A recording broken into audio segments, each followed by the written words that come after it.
Are you ready? Hello, and welcome to the Whole House Podcast, where you can find home, health, and family all in one place. Our team is comprised of moms from different upbringings and backgrounds, and we each have different passions and giftings and strengths. We each represent a different room, and we all make up the whole house. So grab a cup of coffee and join our overly caffeinated ladies here for the Whole House Podcast. Right. Hi, and welcome to the Whole House Podcast. Today it's Carly, Kathleen, Audrey, and we're really excited to have Audrey here today. We'll tell you who she is in just a second. But first, what's your favorite flavor yogurt? coconut, definitely coconut. Mine is just vanilla. banana. Ew, you guys. You said banana. You guys both have my least favorite flavor. Okay, that was funny.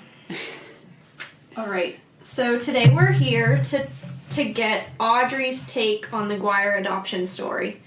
And we're excited because I think we had a really fun time the last time getting Amory's story. So, a little bit, Audrey is Kathleen's oldest daughter, and now I will let you tell about yourself. Okay, my name is Audrey Simmons. I'm the oldest of the Guire 7, and I am married and now have 5 kids of my own. My oldest are 7-year-old twins. I have a 5-year-old, a 3-year-old, and a 6-month-old, and we homeschool in Western Maryland. Wow, that's a lot. It's a lot of kids. But you grew up in a family of 7, Yeah, so it's not that many. I tell people that I have 5, which sounds like a lot to some people, but still feels like my mom took some of them to the store with her. Like I haven't reached my cap yet. I should probably also mention at least 2 of mine, probably 4 of them, are on the autism spectrum. So we have a lot of experience with sensory play and schedules and therapy and doing things like letting the kids wear earmuffs in church service because the music is too loud. And we're fortunately at a good church and we haven't yet been asked to leave. So a little bit, we do want to say that Kathleen's book, A Positive Adoption Story, has been re-released with a study guide in the back, and we're excited to offer that to you. Even if you have the old book, this new one has a new cover and the study guide, which is really helpful for group studies or... Right, if you run a support group and you want to do a study together, all the questions are there. And not only that, if you like aesthetics, it's got a really pretty green door on the front now. I really like the and new green's cover. my favorite color. Yeah, I think the new cover really pops. It looks really, really sharp. Yeah, we had a couple ladies come over to our booth at the craft fair just because of the cover of that book. She said, I was just really drawn to that cover, and I didn't even know what the book was about, so I had to come and see. Doors are good symbolism, too. Yes. Yeah. So with our last interview story about the adoption, we kind of started pre-adoption. Mm-hmm. So I talked about when I asked Kathleen about like when they knew they were going to adopt, like when they got the placement call, that kind of stuff. So could you start, where is the first thing you remember about the adoption? And how old were you? Oh, man, I must have been 10 or 11 when they started talking about it. And I don't remember a conversation where they sat down and told me or asked me. But I remember from around that point, it's just sort of like a hazy, like, I knew that's what we were doing. I think the first really vivid memory I have that was like an actual specific memory was I was 11 and we got a call from the adoption coordinator asking if we would consider a sibling group instead of one. And I remember being in Ponderosa eating lunch. That's right. When my dad came out to the table from his office to say that he had just gotten off the phone and to ask my mom, and we were like in the middle of eating. But that's the first thing I actually like specifically remember with details with a place involved instead of just a thing I knew was happening. I think what's really cool about Audrey being the age and stage she was is she was old enough to kind of get what was going on, but she was also so excited about adding to her family in that way. She never really questioned, like, oh my goodness, is this weird or not? And I just want her to tell, she had a couple dreams that I wrote down.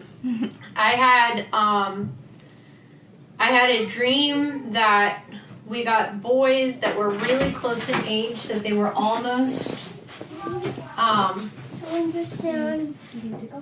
You need to go out. Sweetie. It's a microphone. It's a microphone. It's picking you up right now. We're talking. We're recording a show, so you need to go watch the movie and hang out, and we'll come out in a couple minutes. Thank you. Yeah, you're not really supposed to call record me that. Harley. You're supposed to call me Mama, and you're supposed to be quiet also. So I'll see you in a little bit. Life with kids. See you in a little bit. No more. So, I had a dream that we adopted two boys that were almost like twins. But I knew that they weren't twins in the dream. They were just almost like twins. And that there was a little girl. And I had that one dream that was 3 of them. And then I had 2 other dreams that I remember about a baby. I remember that we got a baby and not knowing if he was a boy or a girl. And then I had another dream that we were in the dream eating together with family at Ponderosa again. And we had a baby in a high chair, and my aunt had a baby girl in a high chair. And I was convinced from those 2 dreams that we were going to get a baby, even after they had placed us with a sibling group of 3 that didn't include a baby. I still have the pacifier that I bought at Walmart because I was convinced that my mom was wrong. And I was like, I'm going to get this for the baby because nobody else is buying anything for him. I wasn't buying anything for a baby. Even when we did get the baby, we didn't use the pacifier. So I still have it. But it was symbolic. It was symbolic. So I saved it. And my aunt ended up having a baby girl that's a few months younger than the youngest that we adopted. She wasn't pregnant when I had the dream, I don't think.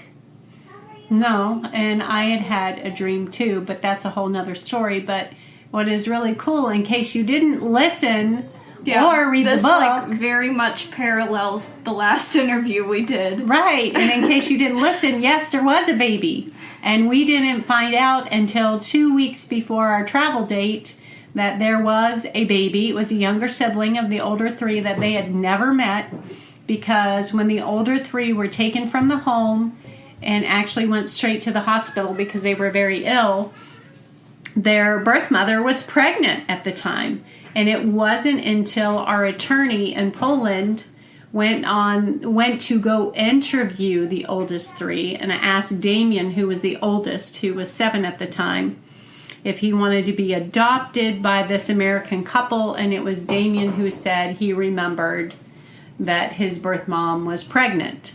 So our attorney went on an all-out search for this baby and found him. And he was, what, a few miles away? Yeah, 15 kilometers. Yep. Yeah. Yeah, because they were in Slejov and he was in Piotrków. And,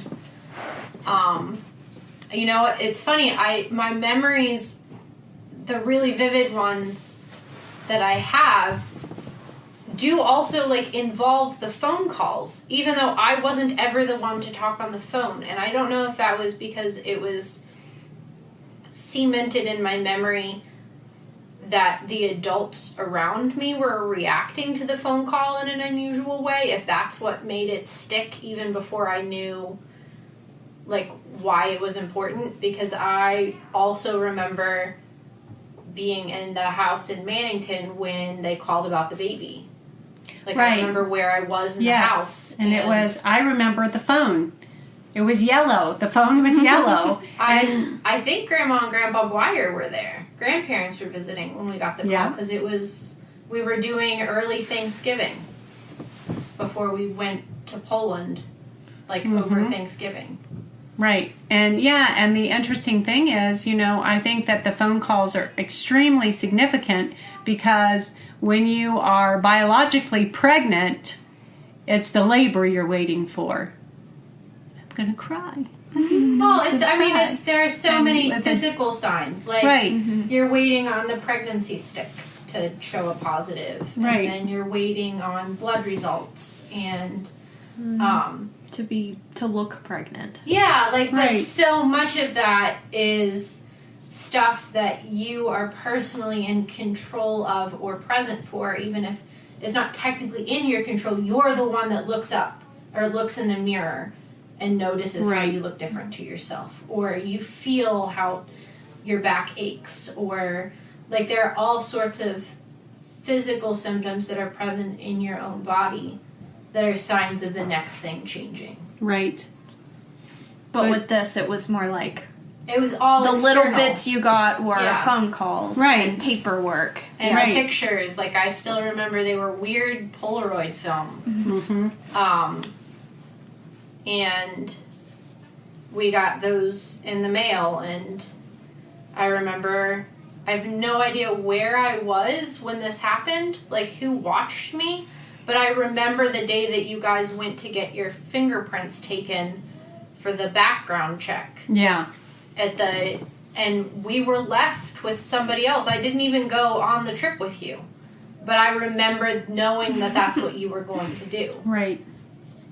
Right. And back to the phone call, those are the signs and symptoms of adoption. You're waiting for the phone to ring. Yeah. You're just waiting, and that phone call is everything. And it's bringing that information. And the one thing I remember, I don't know if you remember this, Audrey, but we got a phone call in June that the courts were going to close down for the summer, and they wouldn't be back in session till the fall, so that there would be no way for us to be matched over the summer, and we just needed to wait until fall. And that summer felt like an eternity, because we knew there was not going to be any phone call at least until September. Yeah, I don't remember that call at all. Yeah. So, let's keep going. And we've talked before about how the 3 biological Guire kids went on the first trip to Poland. So can you tell us what you remember about that? I remember the flight. Like, I actually remember the traveling part. I don't know if Hunter does it all since he was so little. But I have memories of both of the flights and very vivid memories of, like, walking Chicago O'Hare for forever because that airport is so huge. And riding the airport tram between terminals. Yes. And I remember stuff like arriving in Poland and walking out and getting in the taxi that we were all crammed into like sardines. Yeah, because that's a whole nother story. I remember getting to the hotel and waiting in our room for a little bit. I have a memory of my dad trying to order Pizza Hut, but nobody spoke English, and they ended up they delivered one single medium pizza with nothing but anchovies on it. And drinking hot chocolate in the lobby while we talked to the lawyers. I remember meeting the lawyer and the interpreter and the lawyer who was in charge of, like, the case overall, even though we had an individual lawyer who worked with us more closely. Right. She owned the whole firm. Yeah. And she came because it was, to her it was formality that you came to meet these people from America, and unfortunately it turned into a very tense situation, but... Yeah, I knew that they weren't happy that we were there. Like, they were surprised, or hadn't been expecting the kids. And I remember the interpreter was, like, totally fine with it, or it seemed to be fine with it. He was a very happy person. And the other lawyer that was working with him was upset. He was very stressed. And, like, I remember him being stressed about that. We talked about that before, about how they ended up being surprised that you guys were, like, well behaved, but they were so taken aback by the fact that you and Jerry wanted your kids to be a part of this process. They were shocked. That seems really crazy. I remember going to eat dinner with them later that evening, and I don't know if this was, like, I'm pretty sure it was me because I was a weird kid. But I ended up at a table because they had little booths that would seat 4, and Mom and Dad ended up sitting with Hunter and Amory, and I ended up at the other table with the lawyer and the interpreter, and I talked to them the entire time. You talked their ears off. Yes, you did. And they were very impressed by your intelligence because... we're trying not to say their names because in the book I changed the names to, just to protect them. But, they had, after dinner, they were very impressed with Audrey and all of her knowledge. Which, so you're what made them okay with kids. At Audrey's age and stage, she had more knowledge than common sense, so she made sure everybody around her knew that she had a lot of knowledge. I was determined to make every adult my friend. Yes, I was not interested in other children. That's true. That is very true. That's very funny. So we've talked about, like, this is what made us cry in the last episode, but we've talked about, like, the agony you felt leaving the kids after this first trip to Poland, and how, like, your supposed month before you went back to bring them home turned into 5 months. And so, like, do you remember anything about that? Do you remember the tension of... Yeah, I remember the kids being upset and stressed. And Damien didn't really believe that we were coming back. Yep. He was very, very angry. He thought we were lying to him. And my dad made him a calendar with the number of days that it would be before... we came back to get them, and that day was marked in red.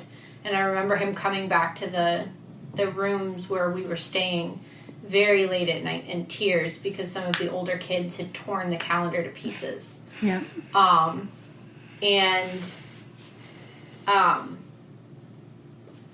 remember being sad. I know that other people were sad and that other people were stressed. And I don't remember feeling as stressed as everyone else seemed to be. I think it's just because of the way my brain works. I had a completely different experience with parental trust up to that point. Exactly. So where Damien thought we were lying to them, I was like... There's no reason we wouldn't keep that promise. It's only going to be a month and a half. I remember being angry at the court system for putting us in a situation that, it was, they couldn't sign papers 6 weeks earlier. But, I remember at that point I had also become friends with a lot of the teens. Yeah, I'm glad you brought that up. Orphanage. I was going to bring that up. And I remember feeling more upset about leaving them because in my head I was like, we're going to come back and get my siblings in a month and a half. But you're not going to come back and get them. I'm never going to see, like, some of these other kids again. Right. And I, like, didn't necessarily want to adopt all of them and be their mom, but I was like, we should take all of them. Right. Because they were my friends. Like, yes, That's and I cool. had that feeling too. In fact, I don't remember if I said this on the last episode, but there were remember anything about. There were 3 little ones that were siblings, and they had been diagnosed with reactive attachment disorder, which at that time was like nobody knew that you could get securely attached and find healing after that. So it was a death sentence on a file. Right, so nobody would adopt these kids, and I remember taking pictures of them. I brought them back, and I sent them to our coordinator with a letter and asked her if she would find them a family, and told her that we spent time with them, we met them, they were great kids, they weren't any different than the ones that we brought home as far as behaviors and attachment. And in fact, these kids ask us every day, will you adopt me? Can you imagine if, like, people still looked at that disorder the same? I Right. mean, Nobody would be adopted. Yeah. I remember Nobody would specifically those 3 kids. I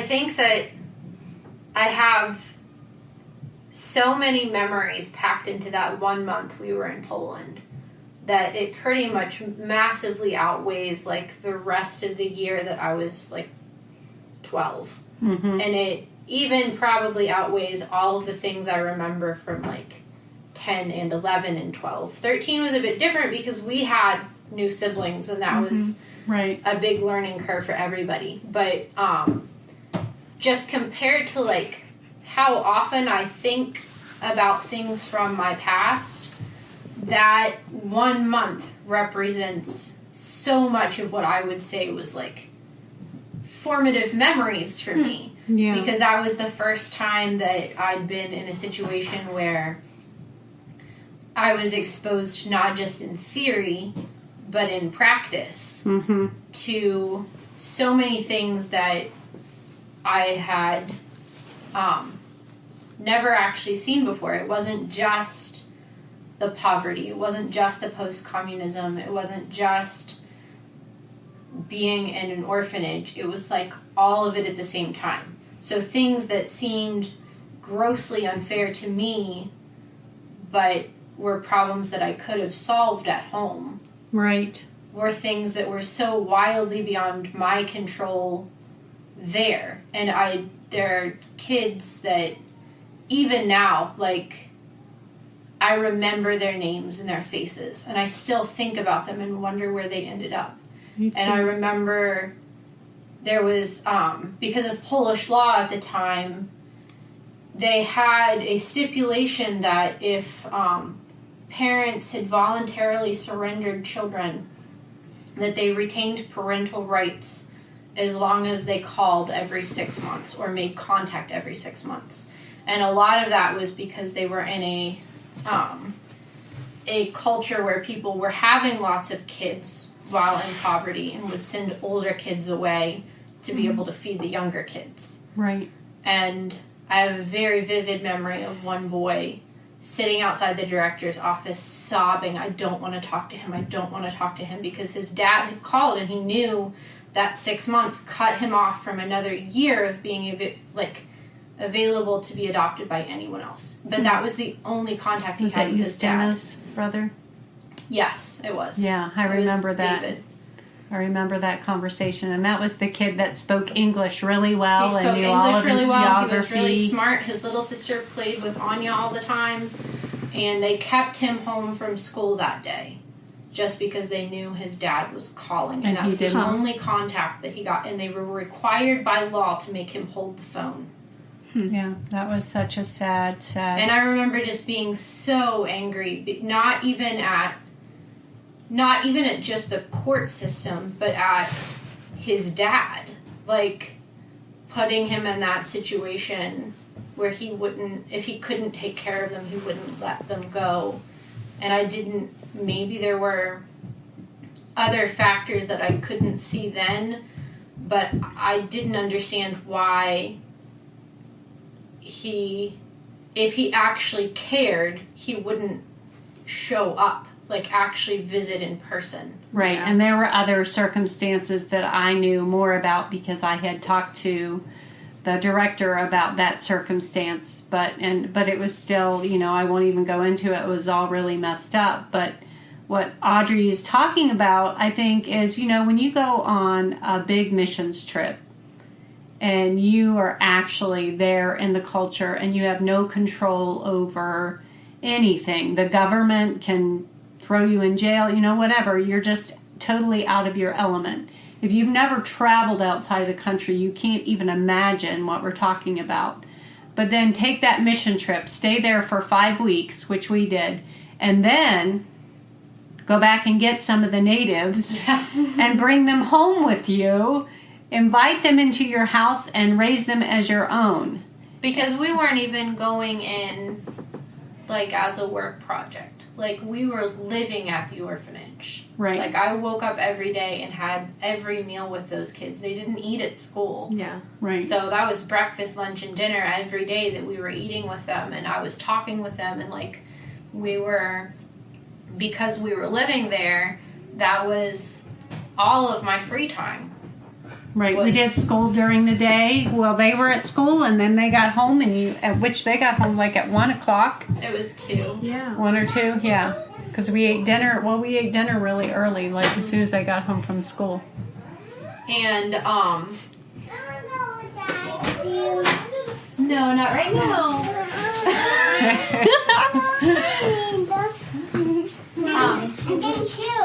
Oh, okay. Good shoes. Go Okay. quiet then. You're getting... Okay, bud, you can get your shoes. Come get your shoes.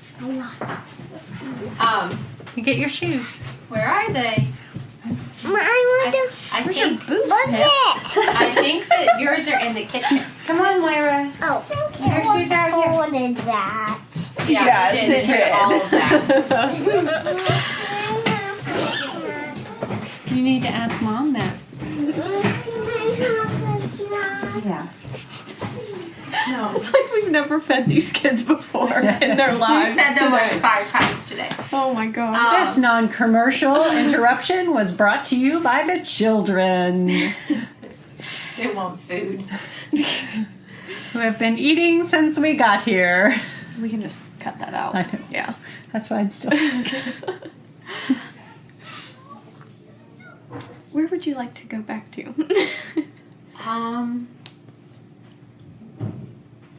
You were talking about just like Yeah, living so the we same... were living in the orphanage, and that became my daily routine. No, you didn't. I don't see it anywhere. You didn't. No, it's like a golden yellow color.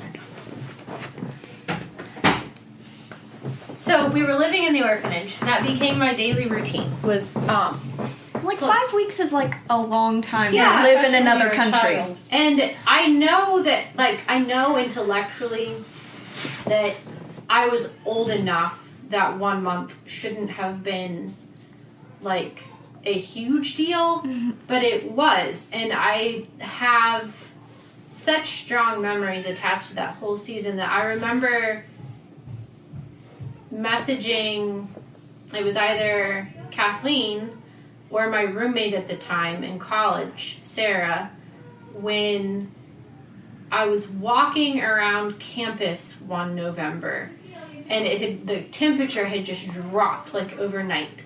So I wasn't prepared for it, and I was walking across one of the bridges on the campus where I went to school, and this stiff wind just like blew across the bridge, and I remember thinking, I'm 19 years old. I was only there for a month. There is no reason why, like, cold weather should remind me specifically of Poland. Like, I have so many other winters that I've lived in other places. Right. But it did. Like, it's still, like, even now, I'll walk outside when it's cold sometimes and be like, oh, this feels like Poland. Or eat something and be like, oh, this tastes like something I had in Poland. And this is a small anecdote. I remember getting to the orphanage, and they had a little tray of cookies and coffee for us in the director's office because they were greeting us. We were saying hi, and we were waiting to go upstairs and meet the kids, but they wanted to talk to us first. And he had these cookies that had this strawberry icing on them, and I remembered what they were called, but I couldn't find them anywhere in the States. And I looked for years and years and years, and even like with the internet, I was like, I can't find these cookies anywhere. And I knew they were store-bought because I watched them take them out of the packaging. And it wasn't until probably 3 years ago that I like Googled it again, and I was like, oh, the name that I remembered as the name of these cookies is literally the Polish word for cookie. No wonder I've never been able to find them. Oh my gosh. I remember the cookies, and I remember just they were so brightly colored. And I can just remember being so nervous and so excited about meeting the kids that I did not want to eat the cookies. And I didn't want to drink the coffee. And in America, that's perfectly acceptable. You know, you can just say, I don't want a cookie, or, I eat gluten-free, or I'm on a diet. But I remember our attorney leaning over and saying to me, you have to eat the cookies. It is not socially acceptable for you not to eat the cookies. That was like my New Year's Day in an Egyptian's house. So then I'm like shoving cookies in my mouth so we can go upstairs and meet the kids. I've eaten enough cookies, man. I have the children. How many cookies do I have to eat to get the kids? Is that enough? But another interesting thing about what Audrey's talking about, the weather, I'm the same way. I mean, and one of the things that I've learned about the brain is that whenever there's a trauma, and obviously staying in another country is a little bit of a trauma because you don't know the culture. It traumatized me. I had pneumonia. Right. There's trauma. And whenever you are in the middle of trauma, time literally, they've discovered this in the brain, feels like it's standing still. So one little trigger can take you back, and it takes me back to Poland every time there's a snowstorm or the wind blows, because another part of our story, which I don't know if I said this on the other podcast, but we literally thought we were prepared for snowy, cold weather because we're from the United States. But what we didn't realize is that in Poland, you walk everywhere. We had to buy new boots. Our boots were not sufficient. Like, we were not prepared. Boots. I remember the store where we bought them. I remember trying them on. I remember what they look like. I remember my hat. I remember walking the path into Slough through the trees. Yeah. And we had to buy the kids, the newbies. They didn't even have sufficient footwear, even though they were out every day. And they would go outside and play in the dark. Because it got dark at 3 o'clock. It got dark so early in November. We were so far north. Right. And I do remember going outside and playing in the dark in the snow when it wasn't even dinner yet.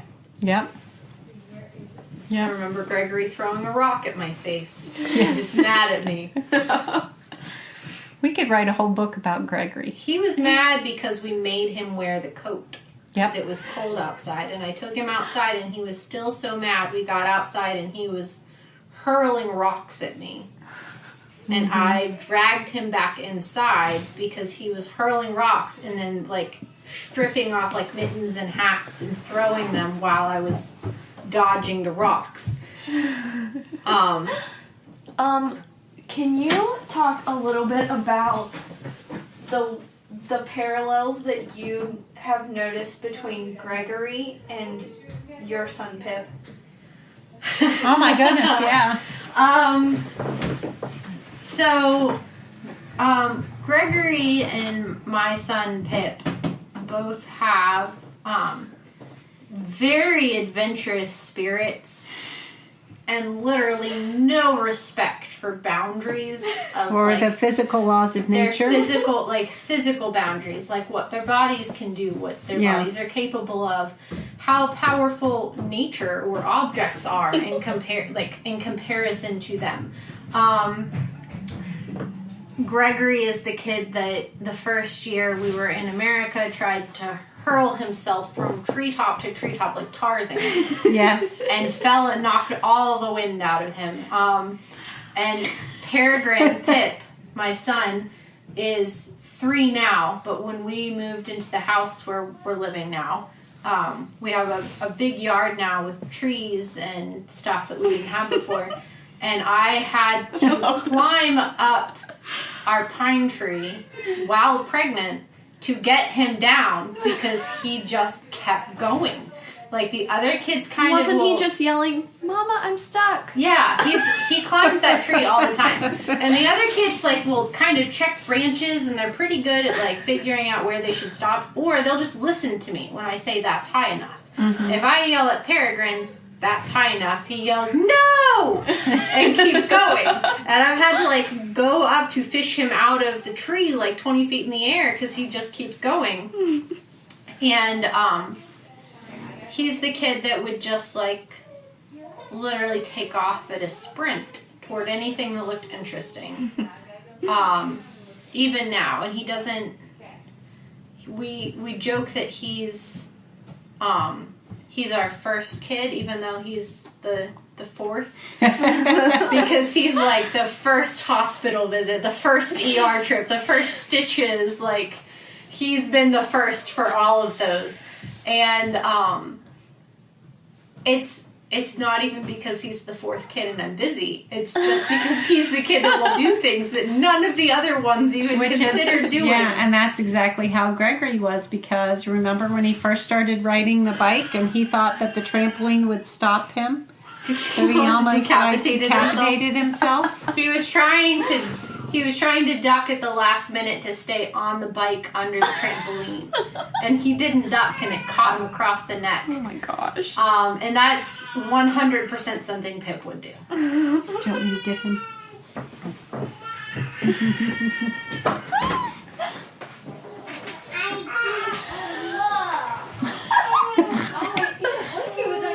This is fun. I just need to be outside. Okay, you need to go get clean ones. No, Good thing Gabe is an editing genius. Sorry, he's butt naked saying, "I need to be outside." We should keep that part in. He was stopped. He's apprehended. Is that too funny? And even when Pip was a baby, I remember correctly that you said that he looked like Gregory. Yeah, he did. Yeah. He looks like Gregory more than any of the others do.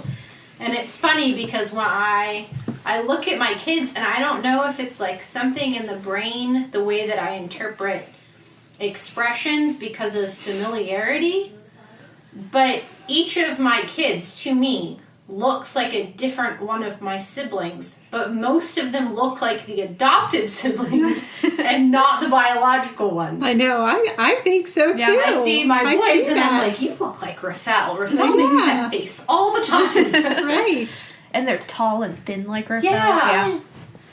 Well, and this isn't really a part of the early adoption story, but it's definitely part of the adoption story because, Audrey, you've said to me before that just everything, watching your siblings trying to attach and their behavioral issues and all of the things that we went through trying to find out how to deal with fetal alcohol syndrome and diagnose Asperger's and all those sorts of things prepared you for your own family. Yeah. And what your own family looks like today. I would tell people, I remember this still happens sometimes. I will tell people that my kids are on the spectrum. But it happened more often when I was saying that I think my boys are on the spectrum before they were diagnosed. And I would say that, and people would say things like, "Oh, I'm sorry," or "I don't think you really need to worry about that." And I would tell them, I'm not worried. Right. It's just a statement about how they interact with the world.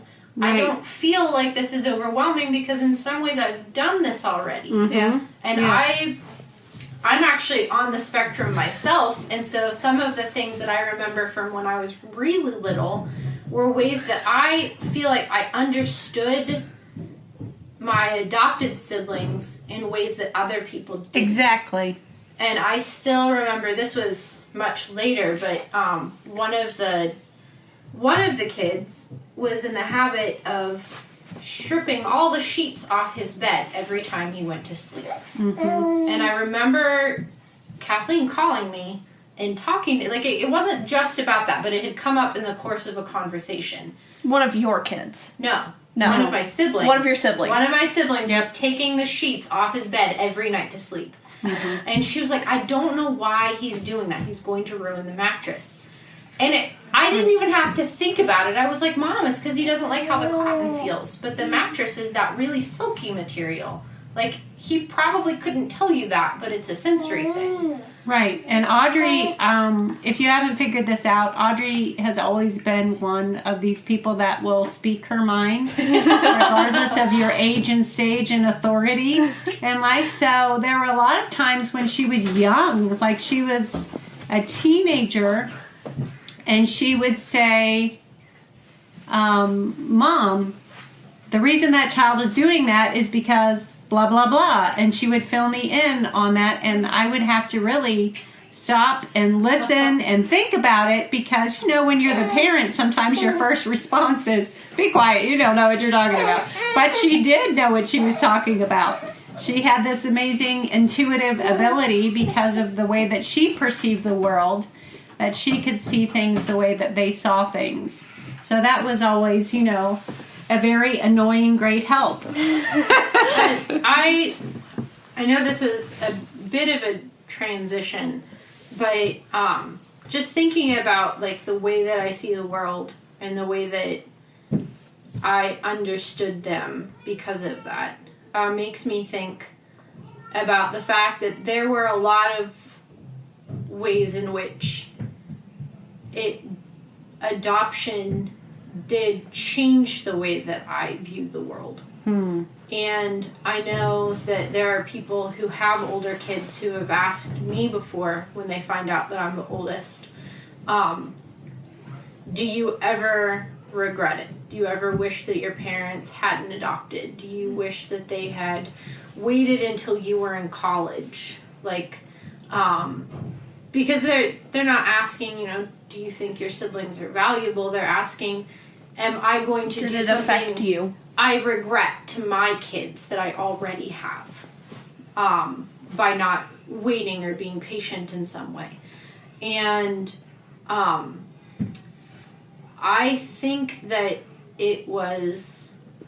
there were times when it was difficult, but that difficulty was a good thing.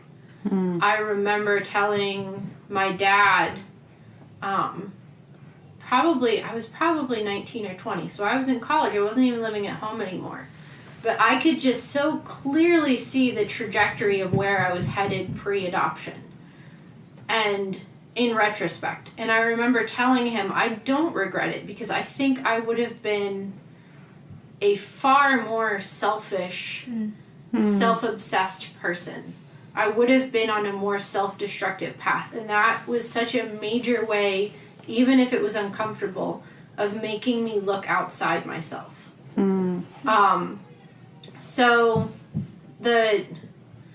we didn't adopt for me, but the ways that it benefited me as a person, as a Christian, the way that it changed how I saw God's love or forgiveness or connection far outweighed the times that it was The way difficult. you could have been selfish. Yeah, like it was definitely something that I don't think of as I wish we would have done it differently. I think the way that we adopted in the age that I was, God worked out so well that it stirred a lot of compassion and empathy in me that I maybe would have been able to develop eventually, but it would have been at a different time in a different way, and I don't know how many years I would have felt like I'd lost not having that by waiting until I was older to see it. Yeah. that reminds me of, like, we've already talked about parenthood Yeah. in our day today, but, like, you remember the last episode where Hattie tells Max that she was better for having him as a brother? Yeah, and that's how I feel, like, that it made me a better person. Maybe that was because there were times that I had to depend on Christ more. Mm-hmm. But I think a lot of times it was ways that, issues that my siblings were not directly responsible for, that were the result of things that had been done to them or not been provided for them at an early age. Those were the things that we had to overlook or give grace to, or that were harder to deal with. And it changed my perspective on, like, what I was capable of forgiving as a human. And the limitless grace and opportunities that Christ gave me. I know that a lot of times that people say that they don't realize really how selfish they were until they had a baby. Yeah. And they go through this process of, like, I thought I was a good person, but my temper is actually very, very short. And I'm very impatient. And I didn't know this until I was having these demands on me all the time. I know that I had some of that when I first started having my own kids. But because I was older when we adopted, I feel like I went through a version of that crucible at an earlier point. Yeah. Where I thought I was, like, a decent person, and then I was like, oh no, I'm pretty terrible. Like, I'm not good at this on my own. Yeah. Wow. Those are, like, some really... Because I'm learning in, like, mid to late 20s that a lot of people aren't doing soul searching until they're, like, 50, 60. And I'm doing it now, like, half that age. But you're talking about, like, having done soul searching as a 13-year-old. I feel like I've always been one of those people that was, like, a decade ahead of, not necessarily in maturity all the time, but... like, self-awareness. And, yeah, self-awareness or whatever I was going through. And I think that's tied up in, like, I've never been one of those people that was upset about getting older. Mm-hmm. I know that that's, like, a new thing to be upset about having to be an adult and do adult things. And I was like, I can't wait to get there. And people would say, you're going to miss this. You're going to regret being a grown-up. You're going to wish you were a kid again. And you know what? I honestly never have. I am glad that I can do adult things. I don't love all of it, but I've never resented the fact that I was getting older. I think the only time I do is when I'm sick and I just want to be taken care of. Right. Well, and I would never say that about your personality. I mean, even when you were little, you were constantly telling us that you just wanted to be older and you wanted to do everything by yourself. When Audrey was 4, she went out to the garage and took the training wheels off her bike and just started riding it. I was ready for a car. She was. Oh boy. It sounds like my child. He tries to talk me into letting him drive the car. He's almost 3. And I'm like, you don't have a driver's license. He goes, I have a driver's license. This is a segue, so we can cut it if we need to. But I had a friend growing up who was, like, terrified of the police. And one day he decided there was this season of his life where he thought he was Superman. And one day his mom caught him on the edge of the roof about to jump off because he had convinced himself at 6 that if he just jumped hard enough, he'd be able to fly. And she kept telling him, you can't do that, you're going to fall. And he kept saying, no, I can fly, I know I can. So she finally had to tell him that he didn't have his flying license and that the police would come arrest him if he flew without it. And that's what got him to get down. Oh my gosh. That's crazy. Oh boy. I don't know how. I can't believe that I'm only parenting almost 3-year-old. Like, that might be my future. Well, we're really glad that you were able to join us, Audrey, and I really love the perspectives that you had of the adoption. Well, thank you for having me on the podcast. I'm excited to finally get to do it. Yay! Yeah. We came to you, and we really enjoyed it. But, yeah, thanks for joining us here at the Whole House Podcast, and we'll see you next time. We're so glad you could join us here for the Whole House Podcast. Please subscribe, and if you give us a review, we might pick our favorite and send you a prize. Please remember to like the Whole House Facebook page and follow us on Instagram at _whole_house. And please sign up with your email on our website, thewholehouse.org, to be notified when new things are happening here at the Whole House. Thanks so much for listening.